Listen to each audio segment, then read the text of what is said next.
Ladies and gentlemen, grab your tea and get ready for Tea Talk, where the topics are real, relevant, and relaxing. It's Tea Talk time, and here's Lady O. Thank you, Tracy, and welcome everybody to Tea Talk Time. We are so happy today for our show that's coming on. You are going to be just really informed so that you can get ready for something that's coming up really, really important, and that's voting in Texas.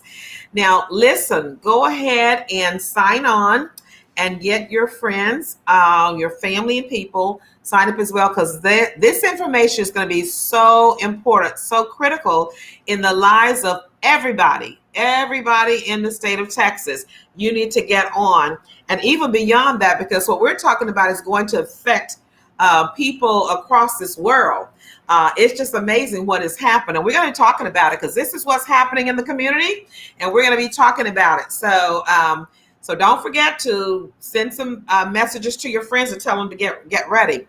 The topics we're going to talk about today, first of all, we're going to talk about voting, because tomorrow is early voting in Cyfair. And so for us, this is very, very important that we understand, where do we vote, because everything has been changing so much. Hello, Alice Baker, I see you. Hello to you, and thank you for joining us today. So we want to make sure that we know all the information we need to know to make good decisions, because voting is just simply about understanding what's going on and how it affects you. Hello, Susanna Ford.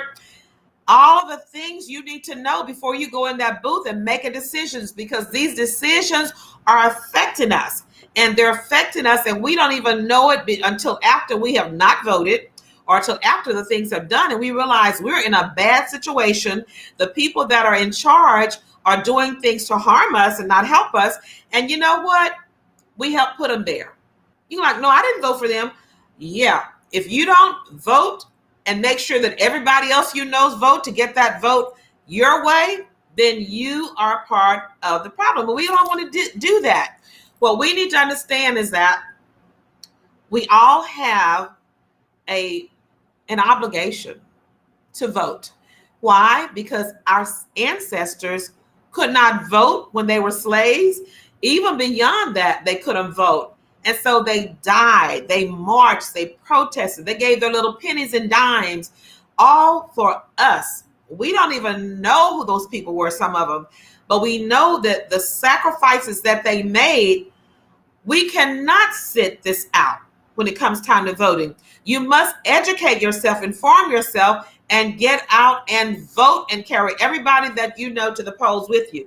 So we're going to be talking about voting, because we want to make sure we're within the law, that we know what we're doing. And so we're going to talk about the new laws. There's been so many laws that have come up. I can't keep up with them. So we're going to talk about that.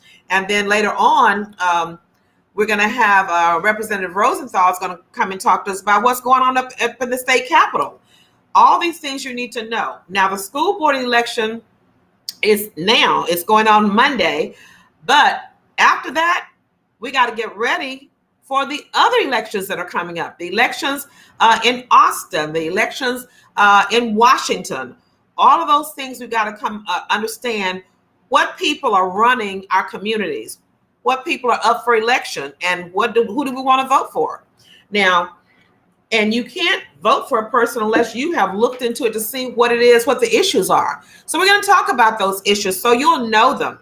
We're not going to hide them. And then we're going to make sure we know what each person says. So without further ado, I want to talk about voting first. So I'm going to ask my niece, Brianna Wilson, to come on, and she's going to talk to us about voting, because Brianna, why don't you introduce her? She's got a new position, so I don't really know the position well. Tell us, about this new position you have. Hey, Auntie. Even though you're not coming from that company, but just tell about what you do. You don't have to tell the company that you work for, okay? Exactly. So I recently, I served as an election analyst for a county elections department. And that's my new role. So as an election analyst, pretty much what I do is to make sure that the way in which the county conducts the election is within the election code and as well as we're in compliance with the federal and state regulations. So that's in short what I do as an election analyst. Okay, very good. Well, tell us, I mean, so many laws have changed. I just feel like we don't know where to go or what to do, that we may break the law and we don't even know it. What kind of, how many laws, do you know about how many laws they passed against voting or to change voting? So how many laws they've passed against voting? I don't have that direct number. I want to say maybe 200 that were actually passed, but there were thousands of election bills that was filed within the state legislature, just really during the regular session. And maybe Representative Rosenthal can pinpoint to exact what number, but there were a lot of election bills filed this legislative season. Right. And can you give us a little bit of history about voting, I mean, about voting in general, but specifically for African American people, because I want them to know how important that people voting is, that they want to keep us from voting, and they've changed these different rules over the years to keep our vote from being effective and stop us from voting. Can you talk about a little of those? Sure. Well, then let's start with the Voting Rights Act of 1965, which was an act that was used to enforce the 15th Amendment to the Constitution. And in short, this Voting Rights Act of 1965, it asserted that no state or political subdivision shall impose voting qualifications, standards, or procedures. And we know that to be kind of like those poll taxes, those literature tests that we know that some of our ancestors had to complete to even cast their ballot to vote. And so pretty much the states had to actually get, I would say, approval from the federal government to actually implement some of those standards or procedures that would really deny or abridge the right of any U.S. citizen to vote because of their race or color. And specifically under the Voting Rights Act, Section 5, it really requires that state and localities to pretty much gain federal approval for voting changes to ensure that, such changes were not discriminatory and it didn't suppress anyone's right to vote. And so, as we know, that has been completely gutted out. And that's why you see a lot of, in the past, I want to say past 4 or 5 years, mainly since 2008, which is why you've seen a lot of states pretty much pass what we like to call voter suppression laws. Mm-hmm. Yeah. And so that law was something that protected us in 1965. And this is what they're talking about we're losing that, because now they've gone through and gutted it. And now you see the state of Texas being able to do all these laws without getting permission. What is that all about? Well, that's because it's not federal law anymore. So, I mean, which means that the states, they do have a right, or they have the authority to impose these certain restrictions, what have you, because it's not required by federal law. So how did it not become a federal law? Help me walk along there. How did it was a law, correct? Right. How did it become not a law? Right. So, I mean, because this is a constitutional right, I mean, just like any other law can be struck down. That's really by the Supreme Court, right? So I know some of us have seen it with the new Texas abortion law. And so we know that law was actually passed, but now we're seeing that it's challenged in court, and that is going to make its way up to Supreme Court. So you see some of these laws, they're being challenged, and that's one way. You challenge it in court, and the Supreme Court decides that, well, maybe the state should have authority, and whatever that Supreme Court decides is now new law. So that's probably the simplest way to put it. But I mean, any law can be challenged. Right. Any law can be challenged. And this is why it's so important that you have the right people in government, because what I saw over the last 4 years, that certain people were put in place on the Supreme Court, and that's so they could get the vote to be able to change the laws for abortion and for the Voting Rights Act. This is why we have to get engaged in what's going on here, because that's how the laws are being changed. And just like those laws change, other laws, immigration, I mean, any laws up that supports equity for all people, it can be challenged too, and we can be seeing ourselves going back to the 50s and 60s. You're right. I mean, our elections impact pretty much our everyday lives. Right. Well, can you just tell me real quickly, I see Representative Rosenthal is on too. Can you tell me real quickly any kind of laws that we need to really, because we start tomorrow with voting, and are there any voting laws that have changed that we need to be aware of? Well, there are some laws and there are some policies that have changed. Some of the things that I can think about in my mind, I believe the legislature imposed where they mandated that they wanted a system for the states to implement a system where you can actually track your mail by ballot. And so in the past, I don't believe we had that. I know the county that I live in, I can now, if I wanted to cast a mail ballot, I can actually check to see whether or not the appropriate party has received it, so I won't have to follow back up and kind of wonder, if my ballot is lost in the mail. Another one we've seen since COVID-19, a lot of people took advantage of the curbside voting. A lot of people took advantage, and now that has changed. And what has changed with curbside voting is basically you can curbside vote if you're experiencing symptoms of COVID-19 and if you're physical incapable of actually accessing the poll. And so those are some of the laws that have changed and some of the things that people want to be mindful of, because even we know COVID-19 is not over. So some of us may want to take advantage of curbside voting, but this time around, you may not qualify for it. So those are just a few laws or policies that have changed relating to voting. But I would advise everybody vote early. If you have any propositions or constitutional amendments that you're voting on, look to some of those organizations that you're affiliated with who may be able to provide you some guidance on how to vote for some of those. Very good. Well, thank you very much. Don't go away, but I want to get Representative Rosenthal on because I know he's so busy. He's on Capitol Hill about now. So let me go and switch to him right quick. Representative Rosenthal, are you there? Hi, my friend. How are you? Welcome to Tea Talk. We just pray for you and just are so proud of you guys for going to Washington and how you did that. So welcome to Tea Talk. Thank you so much for having me back. Yes. It's always well, we are wanting to know what's going on in the Capitol. But before that, can you just share with the people why you and the group had to go to D.C.? Because some people are saying, "Oh, he went to D.C. and just prolonged they caused problems." I'm hearing some people saying they pulled that little trick of going to D.C. It wasn't a trick. Tell us why y'all had to go to D.C.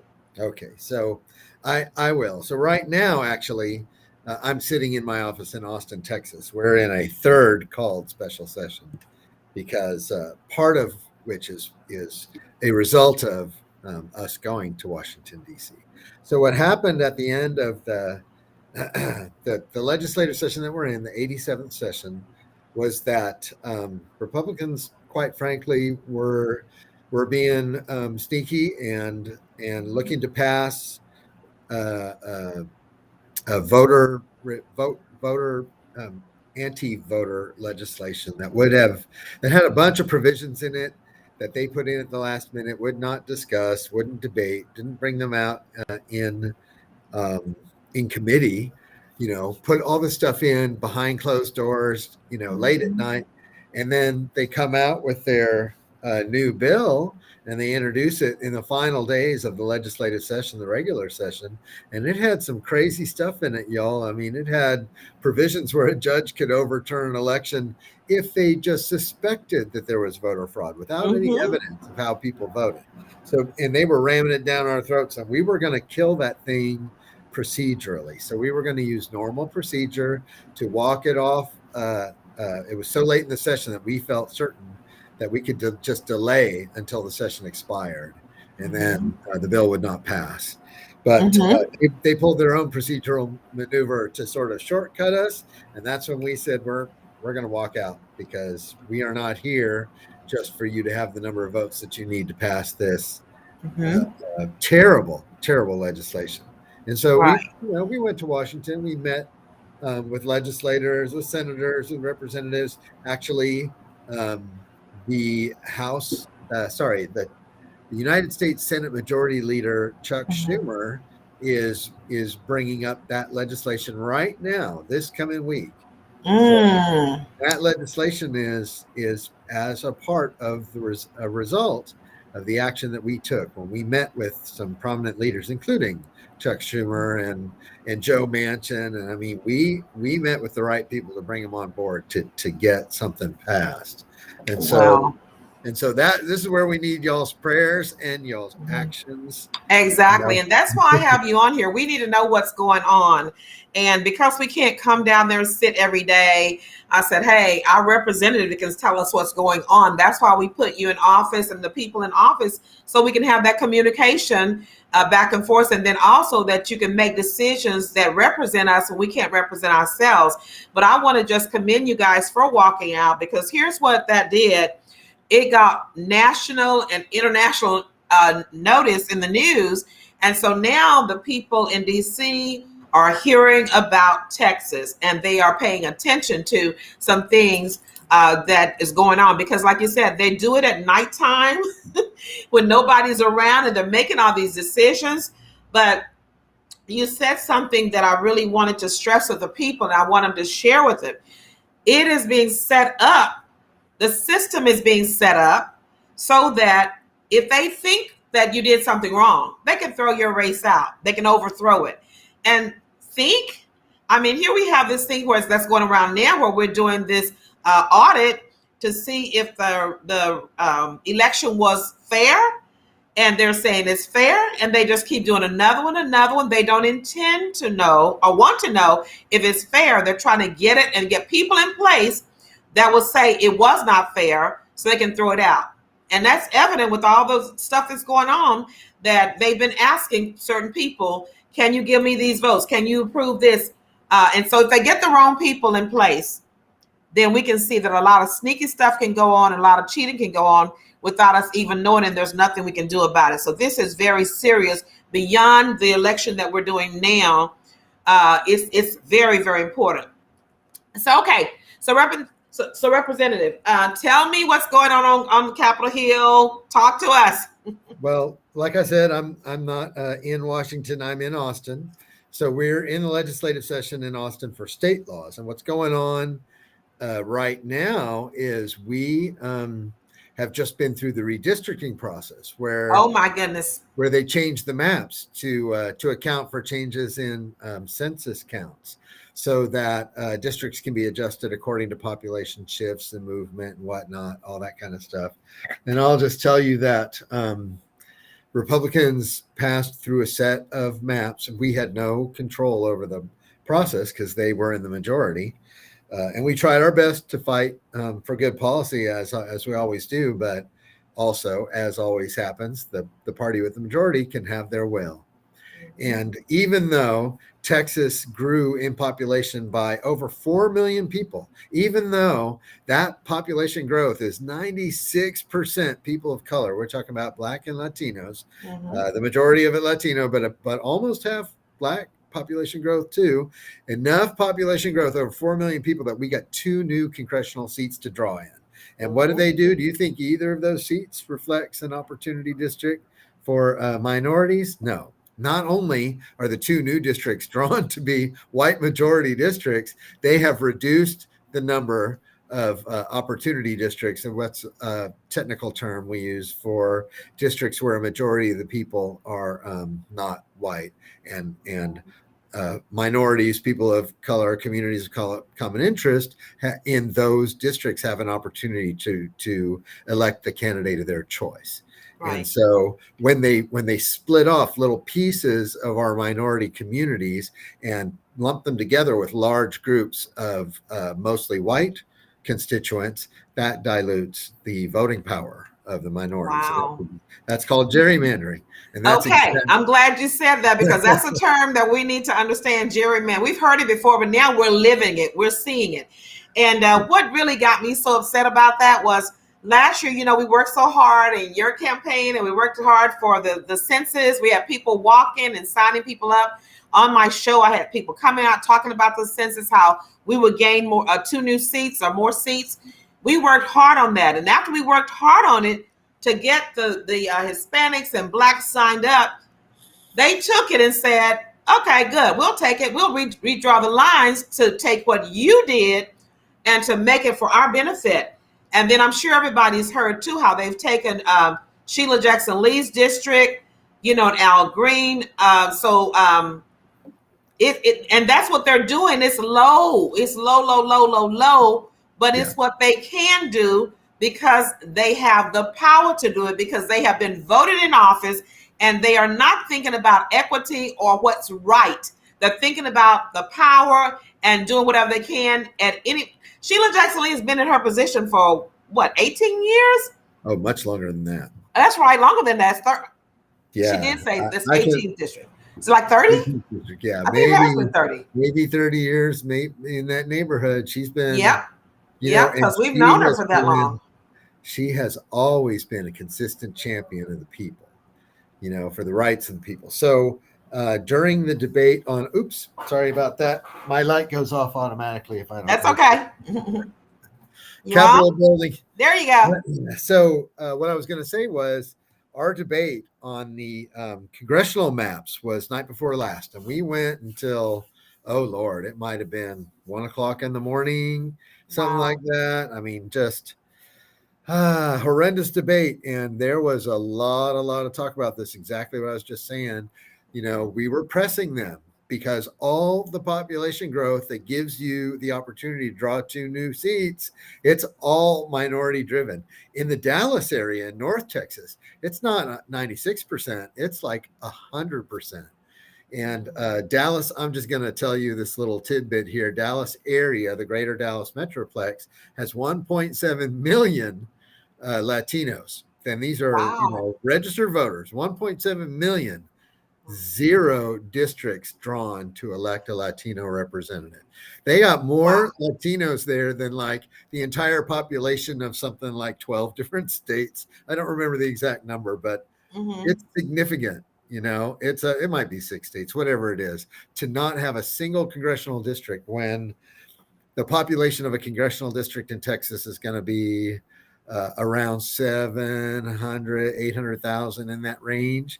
You got twice that number in the Dallas area, and not a single of their 4 districts or 5 districts are drawn to elect a Latino. That's a problem. And so we fought against that. Now, our dean of the Texas House, and some of you will be familiar with Representative Sanfronia Thompson. We all call her. Yes. She is the only Democrat that got a substantive amendment passed on the congressional maps that night, and it divides the districts for Sheila Jackson Lee and Al Green. Yeah. They can run in separate districts. What these Republicans had done, not only did they not draw any new opportunity districts for people of color, but they combined 2 of our iconic representatives that have represented the Houston area. They combined their districts so that they would have to run against each other to get elected, and so you'd end up losing one. So anyway, Ms. T's amendment was accepted, allows them to run in separate districts again. We'll see what happens in the conference committee, because the 2 sides, Senate's not going to agree to that. They're the ones that drew they're the ones that drew our representative. Intentionally drew it. With strategy behind it.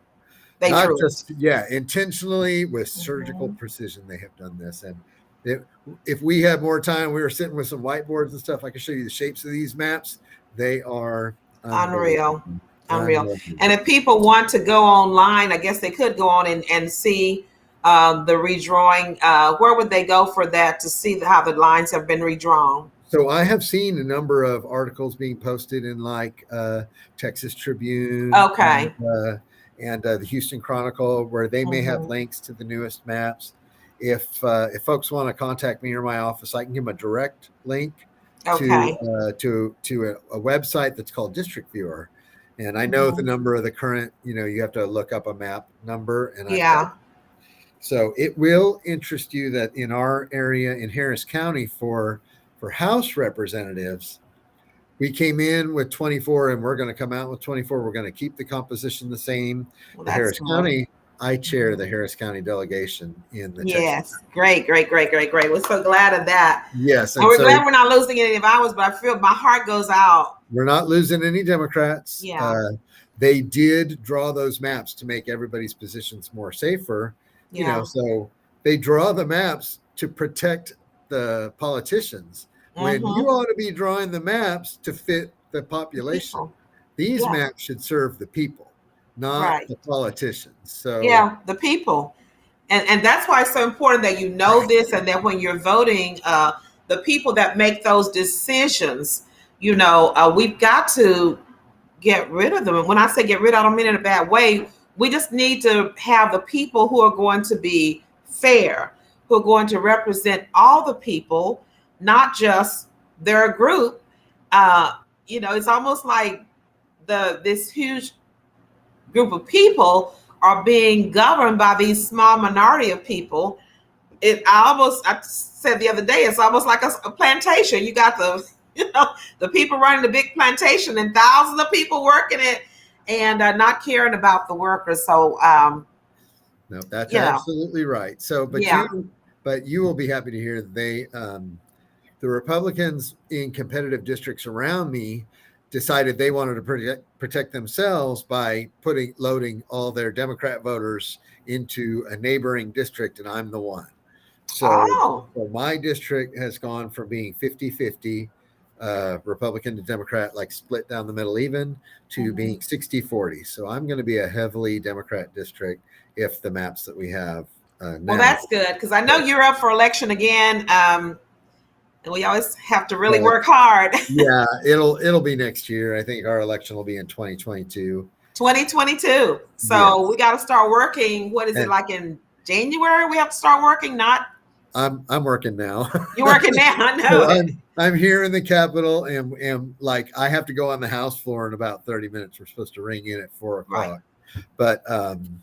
But also we're 10 months into this year, and usually these sessions only last before you know it. Yeah.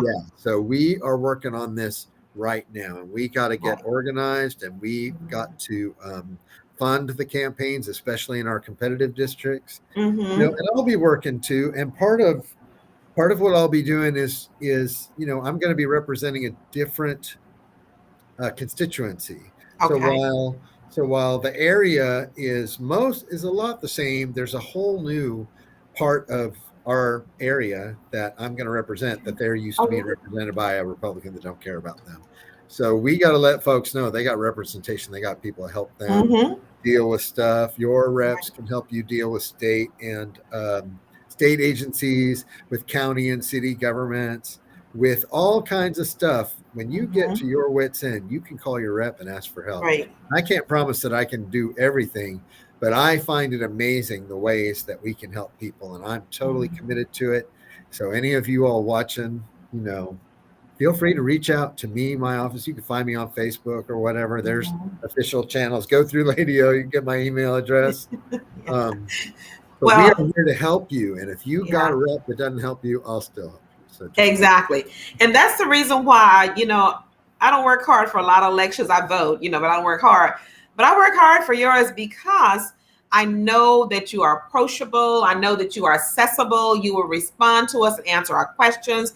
And when you get down there, you don't forget who put you in office. You represent us, and you're making good decisions. And I know your people that are there with you, they really respect you as well, even though they may not always agree with you, but they respect you because you're a wonderful man who's a good person for everybody. So we're going to be working very hard to get you back in there as well. So let's talk about what we're really talking about, because tomorrow's early voting.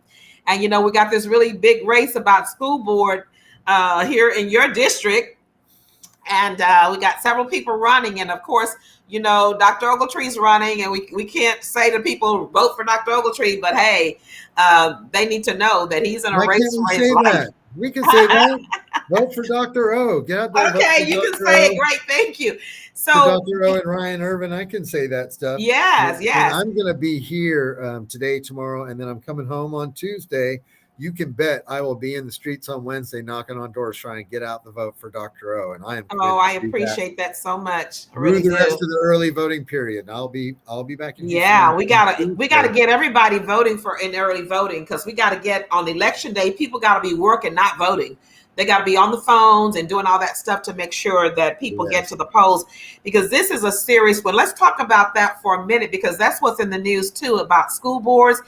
it is just, I don't know if it's amazed you, but the school boards have become political. The election, this running, and school boards are supposed to be nonpartisan. You don't run on your party because you represent all the people, right? All this different kind of students or whatever. Have you been amazed at what's been going on around the world with these school boards? Yeah, I have. I have been amazed, and I have been so shocked and disappointed that people are being fed lies to gin up their hate and their prejudice and their bigotry, and then they are coming in droves and carrying that into the school board meetings. If any of you go look at video of our Sci-Fair school board meetings in the last few months, those are usually quiet spaces. I know. Where they'll discuss this and that, school business, whatever, take a few votes, and then we're out of there. And we're usually pretty happy with our Sci-Fair Independent School District. I know. Right. But these folks bring in their friends from all over. A lot of them aren't even parents, but they are animated, and they have been fed lies really to inflame them. Right. And just these conspiracy theories about masks, about vaccines, about critical race theory. They're convinced that even the sensitivity teachings and the historical teachings that we give in our school systems that have been dictated by the State Board of Education, they're convinced that these things are products of, some kind of ridiculous indoctrination. So, yeah, I see Deborah commenting, Lord, help us. And that is so true. We have to keep our good people. We have to keep our sane, incumbent school board people, and not these crazy people are running for office, y'all. And in a school board race, it's not a big turnout. And so they're counting on bringing out their own crazy folk to take over seats on our school board, take away seats from good, God-fearing, intelligent, sensitive men like Dr. John Ogletree. And we need to keep that gentleman on our school board. He's the voice of reason in there. Well, thank you so much. And I appreciate it. Of course, I agree, because he is a wonderful man. He loves what he does, and they don't get paid, and they have to come for like 2 times a week, and they stay late, and they have to go for training and see, upgrade. And so they do a lot to do this service to our district. So with the stuff that my husband has had to go through the last couple of school boards, I just have been very much in prayer. But people just coming out rudely and just taking over the school board and pointing at him and calling him names and doing this stuff. It's just, it doesn't take all that. You can disagree without being uncivil, I guess I should call the word, radical. I don't know what it is, but it's not about a school board election. There's another agenda there. And I'm hoping that the people will wake up and understand what's happening before it's too late. Because if you look at some of the school boards around the country, they come in and they win the school board position, then they fire the superintendent and they put in their superintendent, and then their governor, if he's a Republican, they work together to control the school boards and the community, and the parents have nothing to say. In some of them I've seen where they have taken books out of the library that have Black and brown children in it. It's just like, really? So it's just been amazing. This Southland school, the one where a lot of this stuff has started, where they actually have a recording from a teacher training, and they're talking about, if you have books on the Holocaust, you need to be sure that you present an alternative view. I'm like, you can look at my face and see my heritage. I'm like, there is no alternative view to the Holocaust, y'all. No, it's the truth. And this is what teachers are going to be made to do, because the school board will put in your contract that you cannot talk about this, you cannot do da-da-da-da. And if you do, you can be fired. So it's really bad for teachers too, because you don't know what to do. But just the fact that she was caught taped and she didn't know it. And she's telling them that you have to give an alternative to the Holocaust, that it didn't happen that way, that there's possibly it happened another way. And it's like, all these Jewish people that were killed, you mean to tell me, and they're in the schools, they're students, and they got to be taught that this may or may not happen? I just don't know. No. Okay, so what else is going on? But the school board election it's crazy. And even it's dangerous. I've heard some of the superintendents have had people show up at their homes and torment them and their children. So we as good people have to speak up. You know, you don't want to get involved in politics of it, but you got to speak up. You cannot be a silence, because your silence emboldens. And we thought 4 years ago we were just quiet, that person, you know, those people will kind of calm down. But the reality is it emboldens them when you're quiet, that it's okay, and they do more. So anything you have to say on that to help us out, I guess, is really we just got to stand together. When you hear people speaking wrong, it is okay to call that out. And I think that we can do that civilly. And then please, dear Lord, love each other, look out for each other. You know, the bullying and these folks are very aggressive. So we need to be looking out for each other and for each other's safety. And just be prepared. Be prepared to call for help. Be prepared to video and you know, take pictures and whatnot. But definitely watch each other's back, y'all. The way that we combat, the way that we win against this hate is with our love, and it's our love for each other and looking out for each other and working together and organizing. That's how we win. You know. You know, and it's just Martin Luther King said, "You will not dispel darkness with more darkness." Yes, amen, amen. And you know, you want to just like the guy said years ago, why can't we just all get along and treat each other as a human being, not as somebody to oppress and suppress? But these are examples of voter suppression. When you think about back then, it was talking about counting the jelly beans and the poll tax, but now they're coming in your face to make rules and laws that they say this is going to suppress the vote. Gerrymandering. Go ahead. Yes, the gerrymandering. And I sorry to go all the way back to this, but y'all were talking about the curbside voting. You will now have to provide evidence of a reason. And I personally brought an amendment to say, hey, if I got a positive COVID test or if I'm symptomatic, I should be able to vote from outside too. Republicans voted that down. I cannot even believe they don't care about public safety. They just want to make it difficult for you. So if you want to vote curbside or mail in, please make sure to get that all sorted out early so that you can get across any obstacles they put up for you. But Exactly. So voter suppression and the thing with COVID, of course, we know that there's a lot of money that's come in for COVID. What are they going to do with that money, all that money?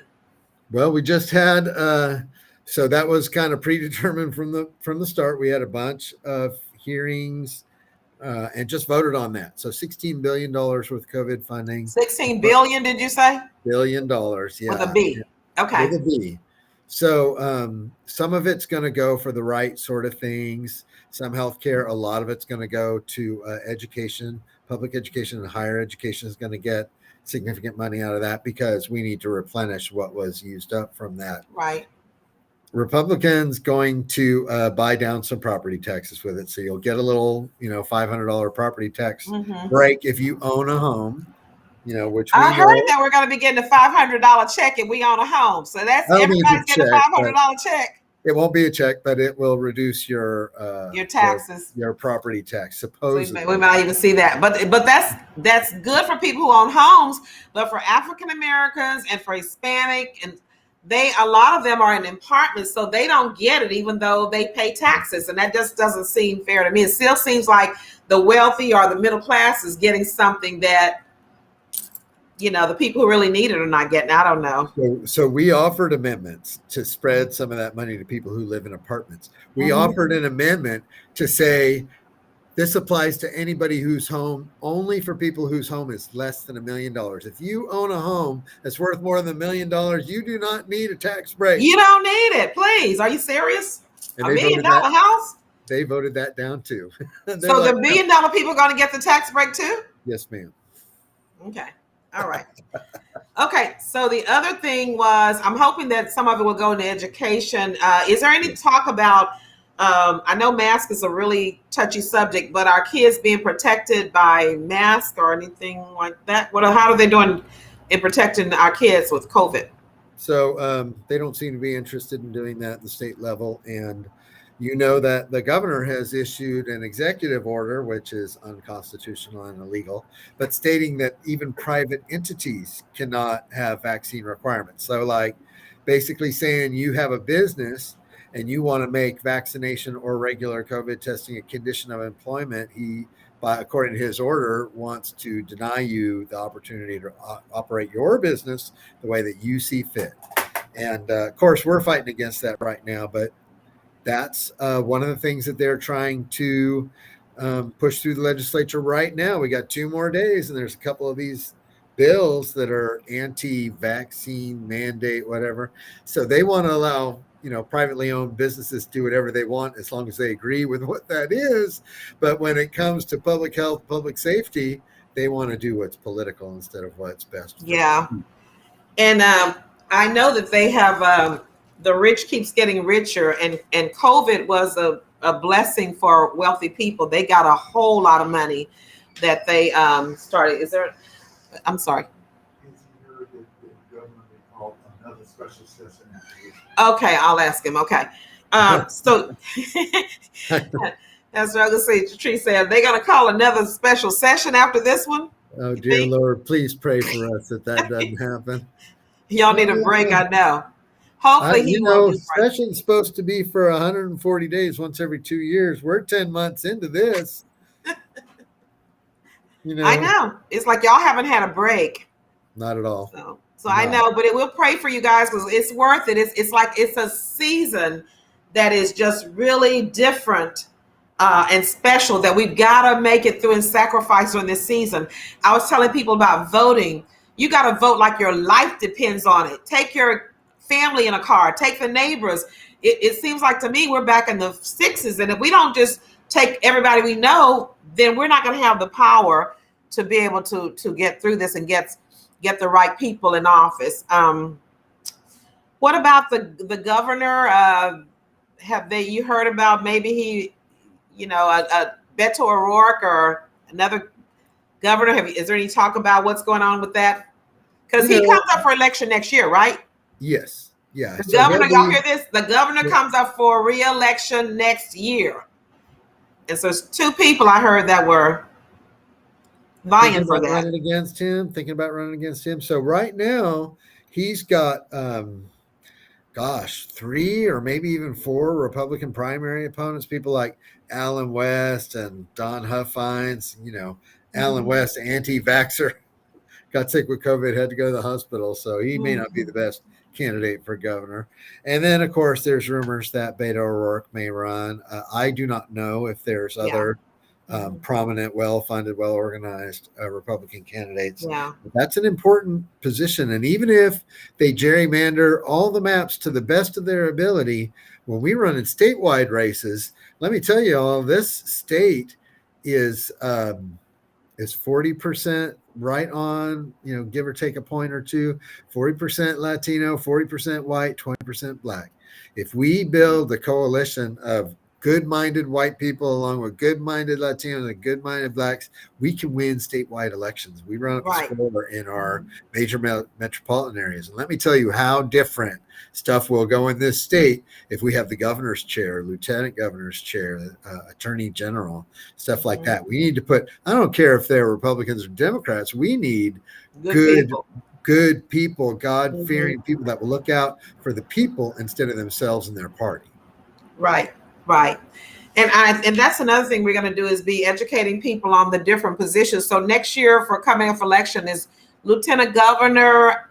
What major positions are coming up next year? You'll have 3 of the big positions. You'll have governor, lieutenant governor, who is the president of the Texas Senate, one of the most powerful positions in the legislature. And then, of course, the Texas Attorney General. Now that, Attorney General, the one we have now, is horribly corrupt, ungodly, horribly corrupt.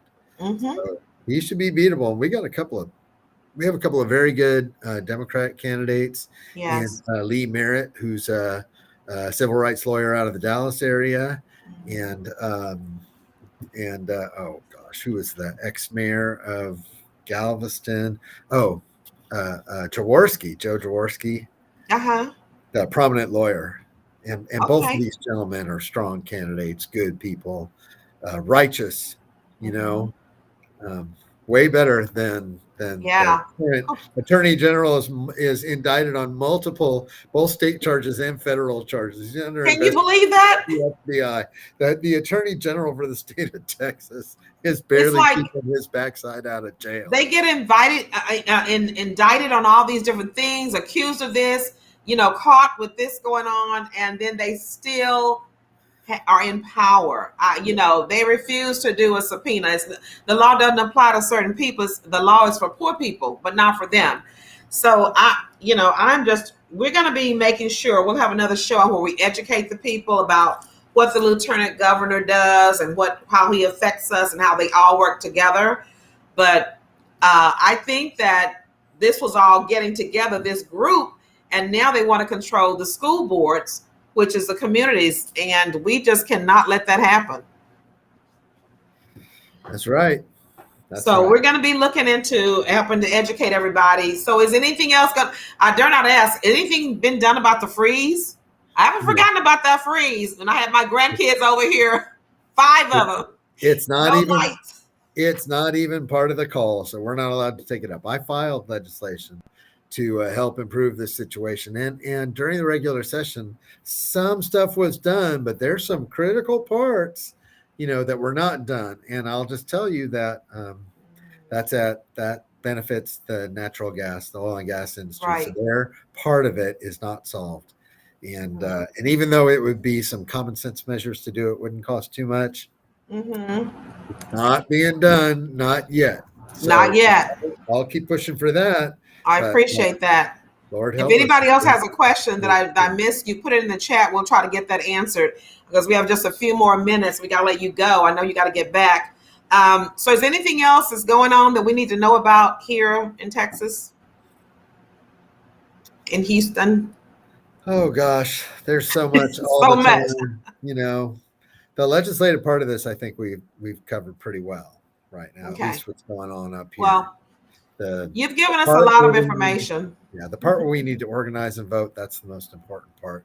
And we need to research our candidates and their positions. And once again, I honestly do not care if they have an R or a D after the name, if they're going to vote independently and strong-mindedly. But it seems like the R's that do that are all resigning right now. So, I know. I'm like, why are they resigning? The good people are resigning. I think it's like they're bullies and they're bullying these people, and they just said, I'm out. I'm out. Well, we're volunteers too, you know. I mean, technically, I'm an employee of the state of Texas. I get paid $600 a month, whether I need it or not. Look here, you getting that big old fat check, $600 a month, boy. You gonna be rolling.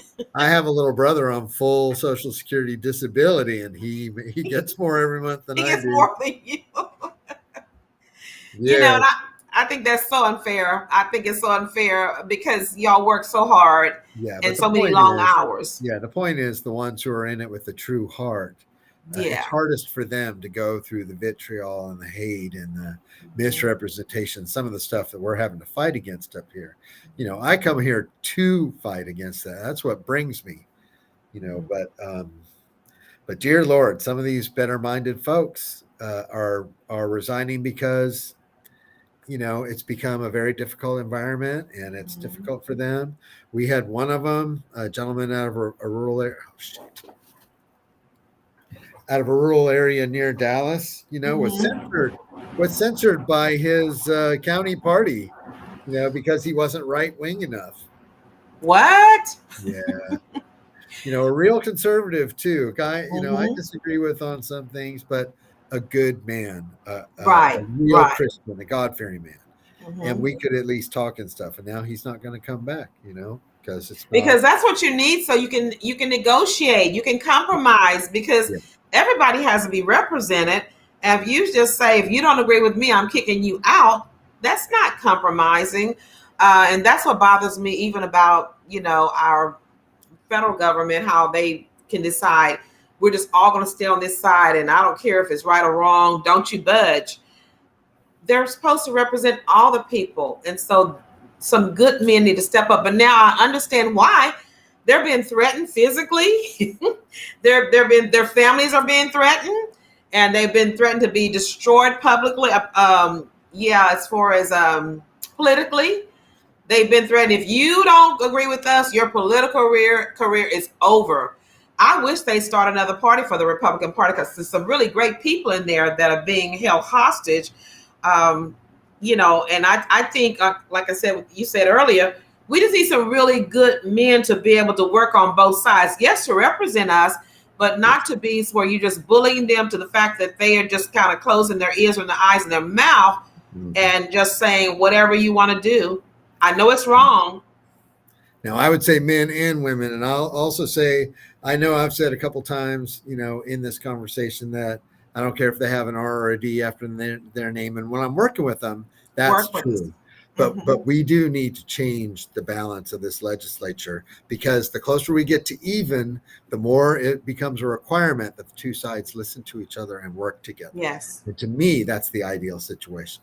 If either side is completely getting their way, you lose balance. And you got 29 million people in this state. People got different opinions and different perspectives, and we should be trying to strike compromises that help, that fit along, groups and in the in-between space where some of this policy should be made. And the closer that we get to an even division, the more not only is it possible, but it will be required to get the work done. And it's a civil thing. I mean, it's a human thing to do, is to learn how to get along. And the one thing we didn't cover, and I don't want to get into a long discussion about that, but can you tell us anything about the abortion laws? Because I know that's been a really big one for abortion, and the transgender children. Those have been the other two that I didn't get a chance to discuss. Find me on Twitter or Facebook. I gave a speech about that. Okay, on Twitter about the transgendered or the abortion. The transgender bill. I spoke out against the abortion bill too, but both of those have passed. The abortion bill is being challenged in court right now. It basically has made abortion illegal in the state of Texas. And whether you think it's okay as a practice or not, this doesn't even have an exclusion for like major birth defects or incest or rape. I mean, things of that nature. Or the health of the mother, or even, it's so many things. Well, you know what I find so hypocritical? Yeah. You can tell a woman what to do to her body and send her to jail, and she can't tell you, I don't want to do that with my body. But wearing a mask, you can say, you can't tell people to wear a mask. They can tell you what they want to do with their body, what they want to do with their children. But that's just wearing a mask. But a woman has to carry a baby, I think they had two 12-year-olds the other day on the news. They have nothing to say about their body that's going to affect them the rest of their life. And people do have a say-so about what they wear a mask or not. And that's just going to be a year or two that we have to do that. I think it's so hypocritical that you can say, we have a choice to tell you what we want to do with our bodies. And then you women, you do not. I'm telling you what you can and cannot do with your own body. No, exactly right. Exactly right. And then I'm glad that you asked about the transgender sports bill. So it directly affects, a limited number of folks, but the bullying and the misinformation and the bigotry that this is going to foment is going to hurt a lot of kids. Yeah. And it's all about an issue that does not exist. So the supposed reason for this is they're worried that girls in team sports in our schools will have to compete against boys dressed as girls, basically, and they will lose their advantage, or they'll lose their competitiveness. The boys will be stronger and faster, whatever, and girls will lose their chance to make it to the starting team, lose their chance to win scholarships, yada, yada, yada.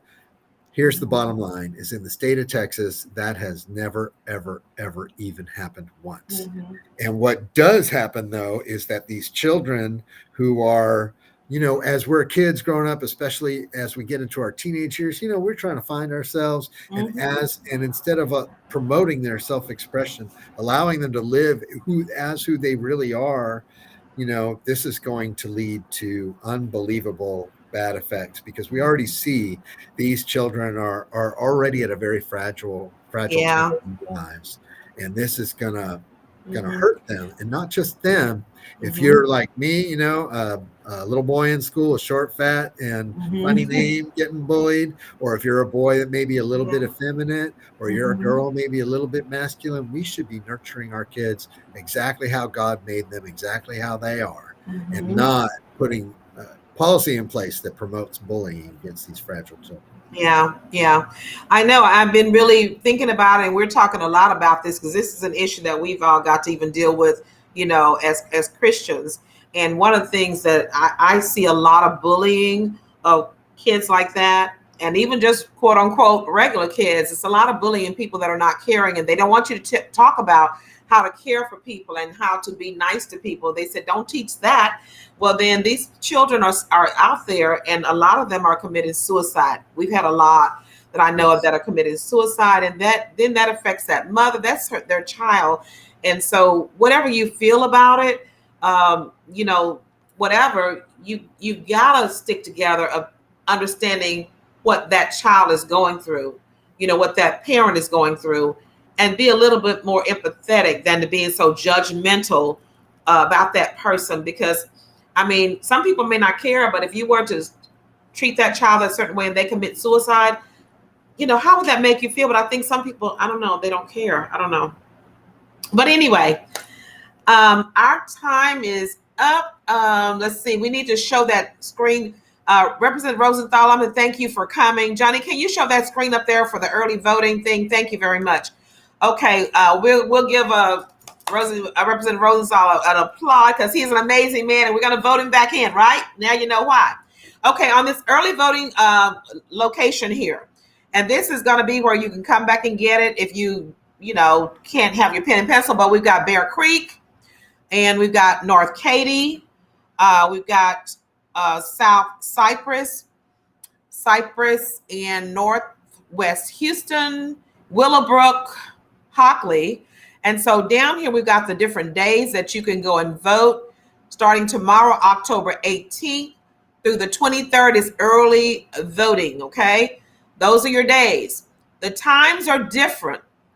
It's typically 7 a.m. to 7 p.m., but on one of the days, if I can find it real quickly, on October 28th, looks like, it's till 10 p.m. So go back on here and get it. But if you need specific information, you need to go on harriscountyvotes.com, okay? And it can tell you specific information about where to vote and when the different times are. And on voting days, it's all different. You got multiple locations, but if you go to that website, they can tell you specifically where yours is. So get a plan, and the plan should be this week, I am voting in early voting. I'm not going to let a week pass by. If you can't do it tomorrow, all right. Set the date you're going to do it and get in there, get you some snacks or drink or whatever, get in line and get it done. Usually for early voting, there's not a line if you start early, but don't wait too late.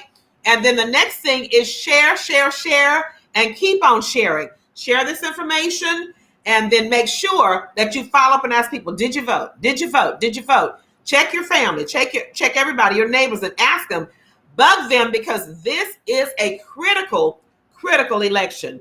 One that we cannot sit out, and one that we need to act like it's our life depends on it, because guess what? Our life and our future does depend on it. Whatever happens, we got to live with it for a long time, and our children are going to be affected. So get involved as if your life depended on it. Thank you for joining Tea Talk today. Thank you, Representative Rosenthal. We're getting ready to vote for him as well, and learn about all the other people that are running next year. Be informed and be a voter to change the lives. I'll see you next Sunday.